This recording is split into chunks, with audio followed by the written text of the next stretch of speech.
이어서 이티콕입니다. 깜찍한 표정과 눈매, 얼굴형까지 가수 아이유 같아 보이죠? 아닙니다. 중국의 아이유, 그래서 차이유로 불리던 인물입니다. 하지만 중국 누리꾼이 폭로한 차이유의 실제 외모는 아이유와 전혀 닮지 않았습니다. 중국의 한 뷰티 인플루언서가 영상 합성 기술로 만든 가짜 얼굴입니다.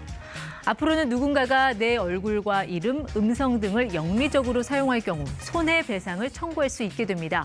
정부가 인격 표지 영리권 보호를 명시한 민법 개정안을 내년 2월 초 입법 예고하기로 했습니다.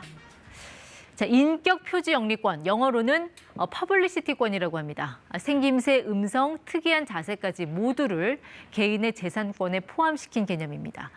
미국 등 해외에서는 오래전부터 인정한 권리지만 국내에서 이 권리에 주목하게 한 건 1994년 당시 인기 개그맨 주병진 씨였습니다. 너 언제 장가 갈래? 이제는 늦었다고 봐야죠. 당시 주 씨가 운영하던 의류업체는 제임스 딘이라는 영문 표기로 속옷 상표를 출원했습니다. 그런데 웬걸, 이 진짜 제임스 딘, 그 유명한 미국 배우 유족들이 나타나 퍼블리시티권 침해라며 주 씨를 상대로 손해배상 소송을 제기했습니다. 하지만 서울고법은 받아들이지 않았습니다. 이 퍼블리시티권을 인정할 필요성은 있지만 법률 등의 근거 없이 인정하기는 어렵다는 이유에서였습니다. 이후에도 비슷한 판례가 이어졌습니다. 명품 코로 불리는 배우 민효린 씨. 민 씨는 자신의 사진과 이름을 무단으로 광고에 쓴 성형외과를 상대로 손해배상 소송을 냈지만 2014년 5월 2심에서 패소했습니다. 퍼블리시티권을 인정한다 해도 극히 일부 금액에 대한 배상만을 인정해왔습니다. 2015년 배우 송혜교 씨가 자신의 이름과 사진을 무단으로 사용해 귀걸이를 판매하던 인터넷 쇼핑몰 사업자를 상대로 소송을 낸 사건에서 법원이 인정한 배상 액수는 위자료 100만 원뿐이었습니다.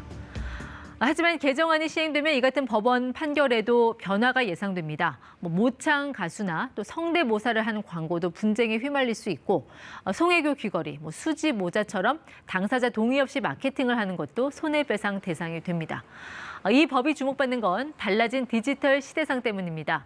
일반인도 유튜브, 인스타그램 등 소셜미디어에 올린 이 짧은 동영상 하나로 벼락스테가 될 기회가 많아졌기 때문입니다.